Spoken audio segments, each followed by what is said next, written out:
He kept every apology sealed, but a single envelope opened the town's memory.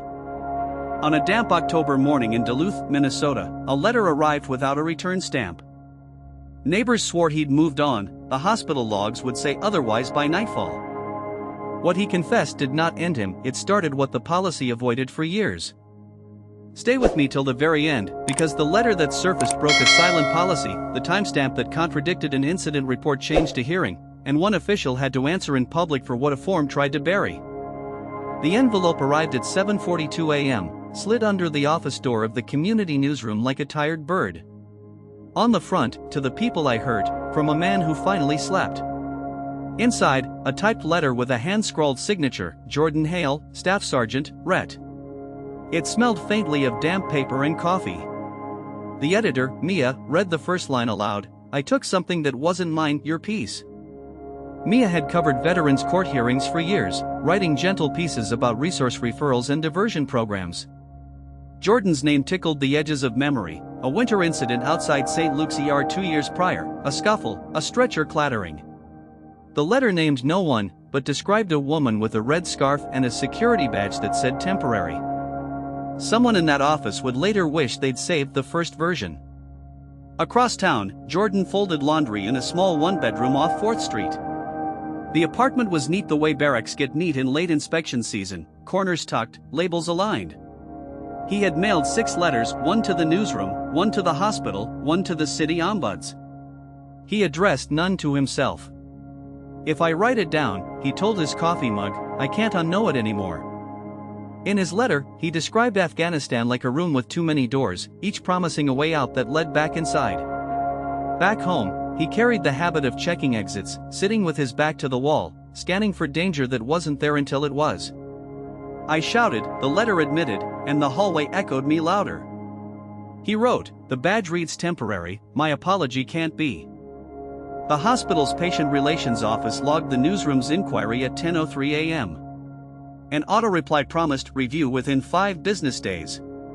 Within an hour, a supervisor forwarded an internal memo, per policy 8.16, visitor conduct and safety, staff acted appropriately, matter closed in 2023.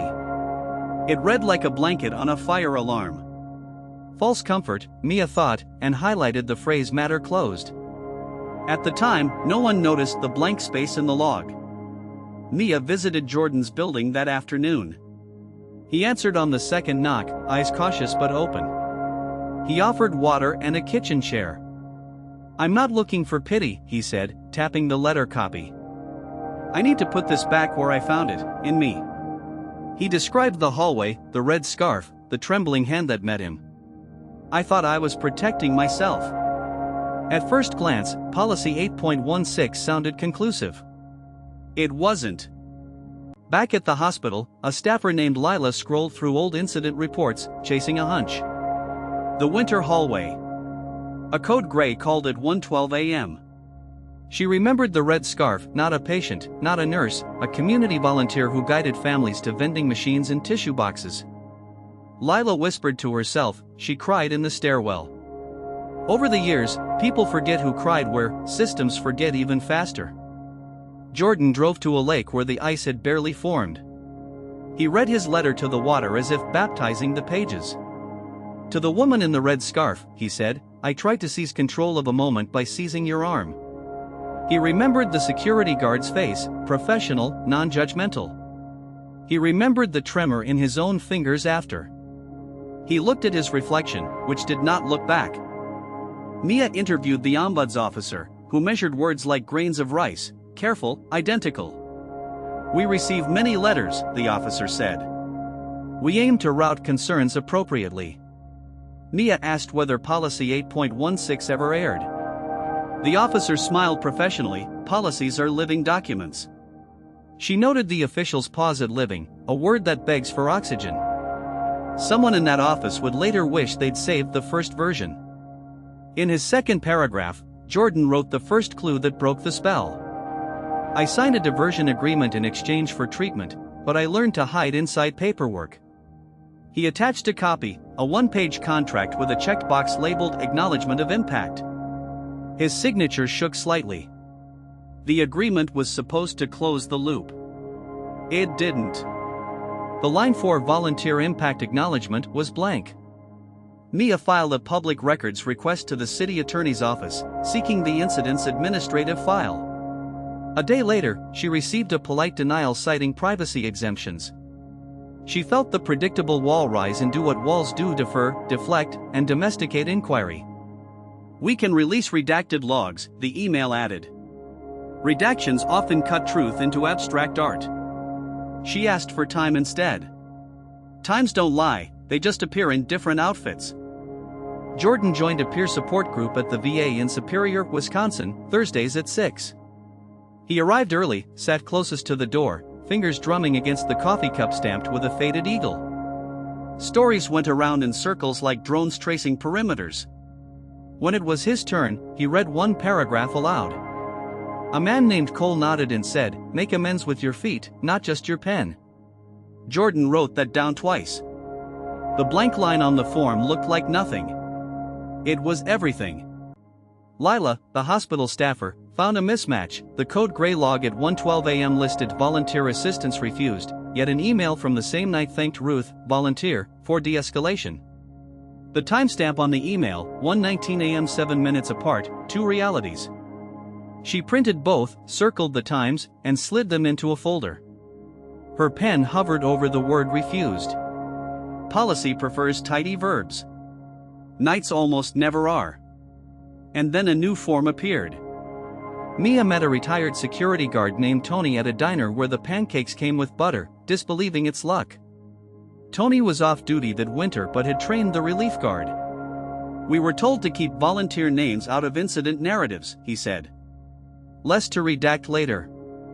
He lifted his coffee as if to salute a strange efficiency. Someone once decided that anonymity would keep everyone safe. It did the opposite here. Jordan wrote a second set of letters, not copies but new drafts, with fewer adjectives and more nouns.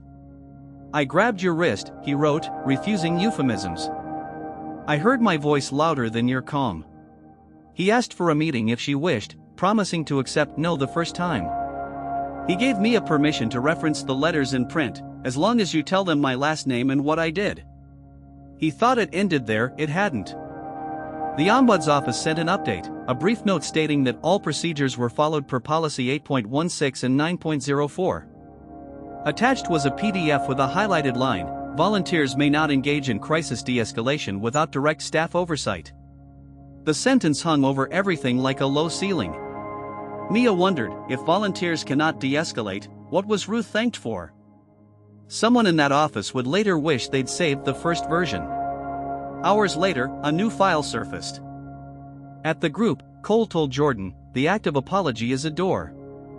Don't lean on it, walk through." Jordan paused. What if she doesn't want to hear it? Cole shrugged kindly. "Then you respect the no you wish you'd respected that night." Outside, snowfall began like static. Jordan found the volunteer office phone number on a public webpage. He dialed, hung up, dialed again. "May I leave a message for Ruth?" Lila found Ruth's volunteer onboarding file in an offsite archive, a cardboard box with metal corners. In it, a training checklist signed by a coordinator, shadowed social worker during crisis intervention. Not de-escalation alone, but shoulder to shoulder. The memo that thanked Ruth lived in email, the log that erased her lived in the official record. Lila breathed out sharply. One version of the night lives, the other stands outside. And then a new form appeared. The 7-minute gap would later sit at the center like a quiet drum. Mia received the redacted logs. Through black rectangles, the bones of the night emerged, code gray, a volunteer listed only as V*****, a patient family member in a red scarf crying in stairwell B, resolution noted at 1:28 a.m. That contradicted Tony's account that the hallway calmed around 1:16 a.m. She laid the logs side by side with the thank you email. The timestamps weren't cousins, they were strangers. Jordan got a call back. A gentle voice, "This is Ruth." He froze, then said his name. Silence, then, "I know." She had received Mia's message, read the letter online. "I kept the scarf," she said. He apologized without narrating his pain. You were afraid, she acknowledged. But fear doesn't own my wrist. She offered to meet at the hospital chapel. His breath caught at the word chapel, a place for laying things down.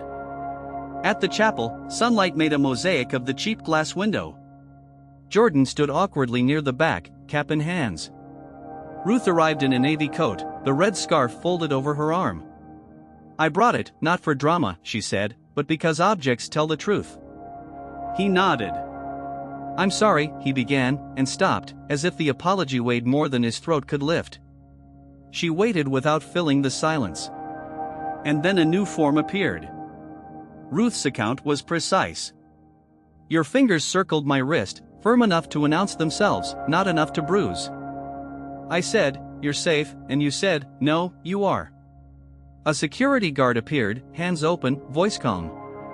I asked him to step back, she recalled, and he did. She described the hallway as thin with echoes.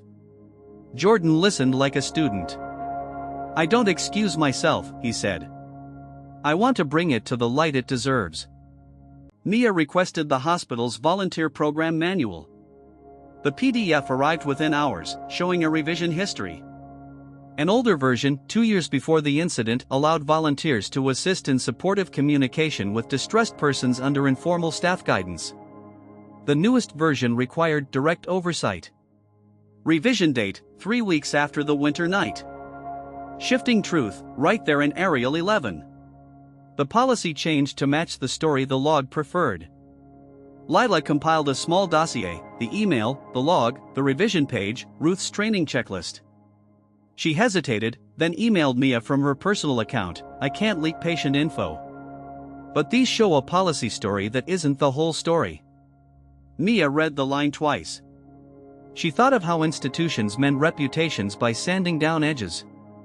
I won't burn the house down, Mia wrote back. I'll open a window. The revision date would later be spoken aloud into a microphone. Jordan returned to the chapel with a short note he'd written by hand.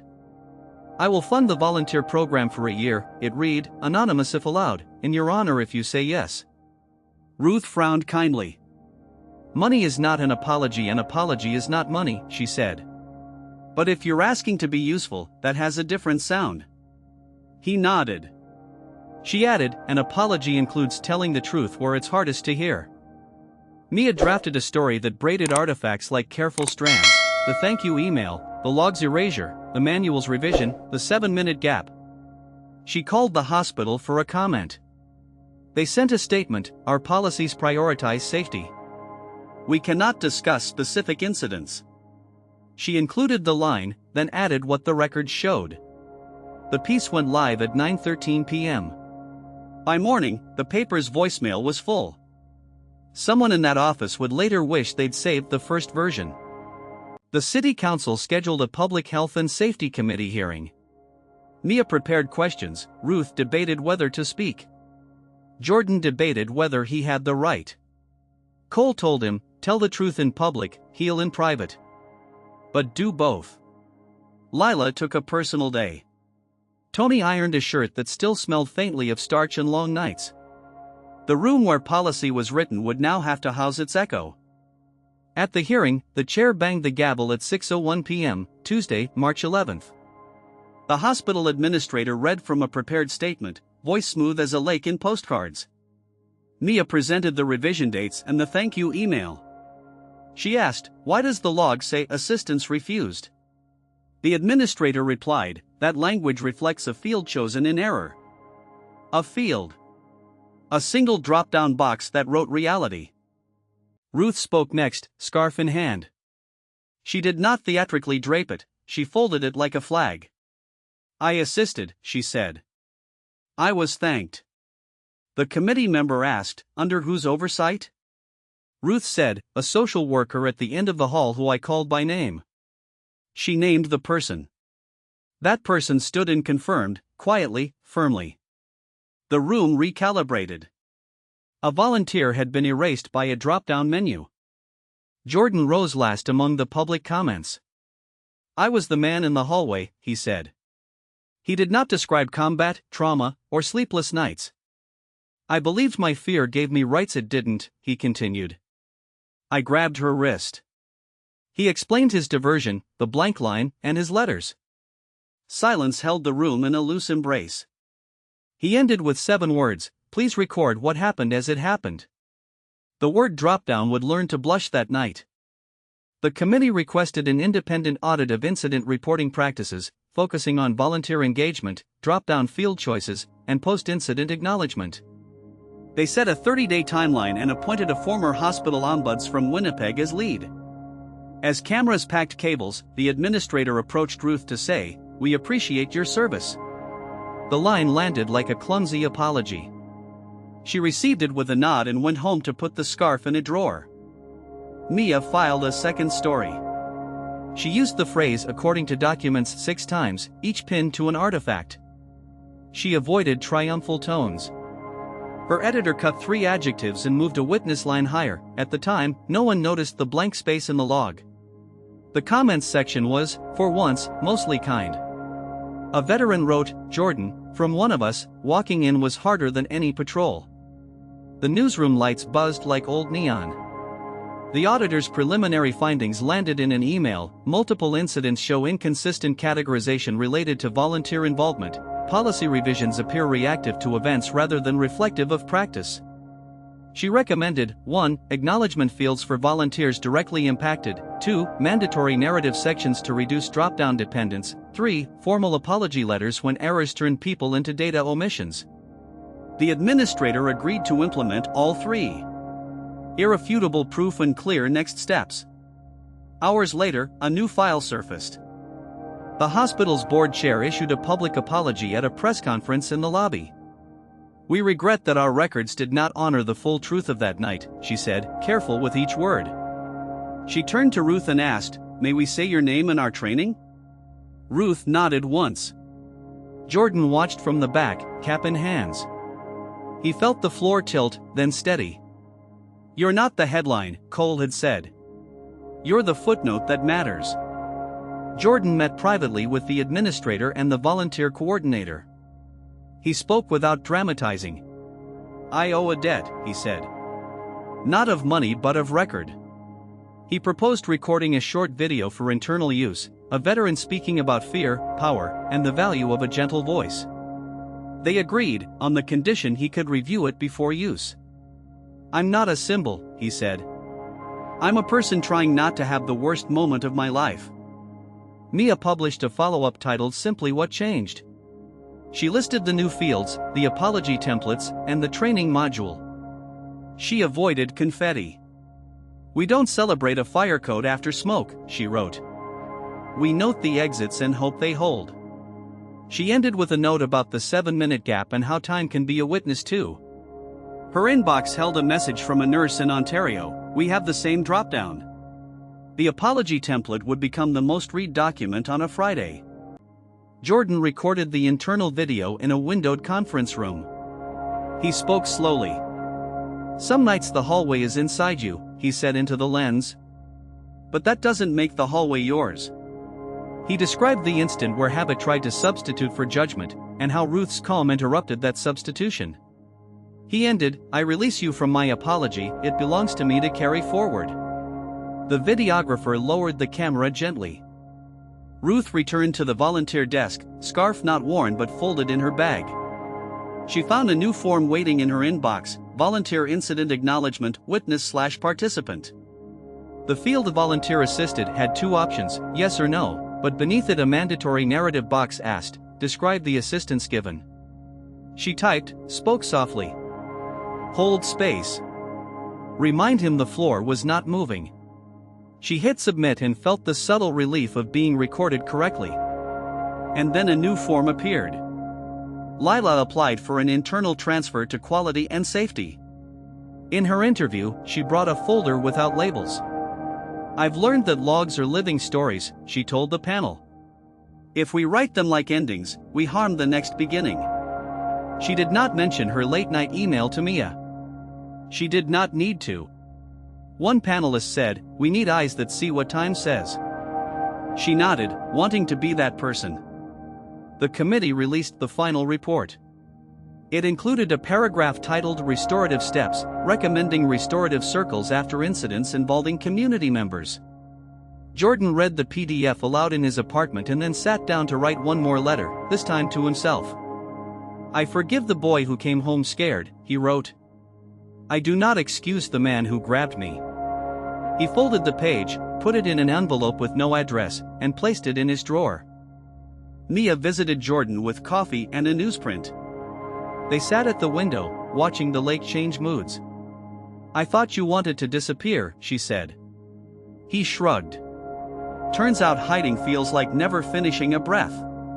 She asked if he'd kept a copy of his first letter. He smiled, pointed to the fridge. It was magnate there, corners curling. "I leave it up so I remember that paper can be honest or it can be a costume," he said.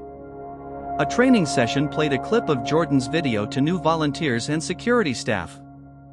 Afterwards, a young volunteer asked, "What do I do if I feel scared?" The facilitator said, "Tell the truth in the log and in the room. Don't let the drop-down decide your night." Ruth watched from the back, scarf in her lap. She squeezed the fabric and felt its ordinary strength. The room felt aligned, briefly. "Don't let the drop-down decide your night" would become a handwritten poster in a break room. Cole and Jordan went fishing without catching fish. They talked like men who had learned to name storms without worshipping them. "You didn't redeem yourself at the mic," Cole said, flicking his line. "You redeemed yourself at the door to the chapel when you didn't script her answer." Jordan nodded, grateful for a friend who returned true like a boomerang that didn't hit the head. The lake kept its own counsel. The hospital sent an official apology letter to Ruth, co-signed by the administrator and the board chair. It referenced the 7-minute discrepancy and the mischaracterization of your assistants. Ruth read it twice, then tucked it next to a program from a volunteer recognition banquet. She drafted a note back, accepted, on condition the training stays. She signed with her first and last name, claiming the syllables the drop-down had denied. She placed the scarf on a shelf, not a shrine. Mia wrote a final column, not about heroes or villains but about documents and hands. "Some hands hold doors, others hold wrists," she wrote. "The difference is often a training manual in 7 minutes of attention." She included a sentence that made her editor smile. "According to documents, the truth is now less allergic to paper." The newsroom phone rang with someone wanting to tell a different story. The city kept breathing in and out. Jordan returned to the VA group and listened more than spoke. A new guy trembled through his share. Jordan said only, "You're not your scariest minute." He handed him the phrase like a coin with no denomination, valuable anyway. After the group, he texted Ruth a photo of the lake's melting edge. She replied with a picture of the volunteer desk's new sign, "We log what humans do, not just what systems prefer." The hospital installed a poster by the incident reporting kiosk, "Narratives required. Names matter." Staff grumbled, more fields, more time, but a month later, audits showed fewer contradictions, more specific acknowledgments. The system hadn't transformed into a choir of angels, but it had learned a new chorus. Lila printed a small card for herself, "Time is a witness, ask it to speak." She slipped it behind her badge. A kiosk can be a witness when a button requires a sentence. At a small potluck for volunteers, Ruth wore blue and laughed easily. She introduced Jordan, simply, a man who apologized and meant it. He handled paper plates, refilled water pitchers, chose the chair near the door out of habit but found himself inching toward the middle. Someone asked about the scarf. She smiled. "It hangs in my closet like any other scarf." Normalcy, restored, is not a stage cue. It's a room with windows open. A month later, the training slides included side-by-side screenshots, the old drop-down, the new narrative field. Beneath them, a line, "Procedures should not erase people." Jordan watched from the back, unseen. A nurse whispered, "I like the stories better than the boxes." The lesson clarified itself without italics: when we tell the truth in the paperwork, the truth has a place to sit in the room. Lives shift when forms learn to listen. On a quiet evening, Jordan walked past the hospital and paused by the chapel window. Inside, a custodial cart held folded clothes and a small sign, "Silence in Progress." He took out the letter he'd written to himself, read it once, then slid it into a book donation box, a place where stories go to be shared without a name. Outside, the city lights blinked like a patient pulse. This story is inspired by true events. Names and details have been changed to protect privacy. If you believe stories like this deserve to be heard, subscribe to this channel and never miss the next case where truth prevails.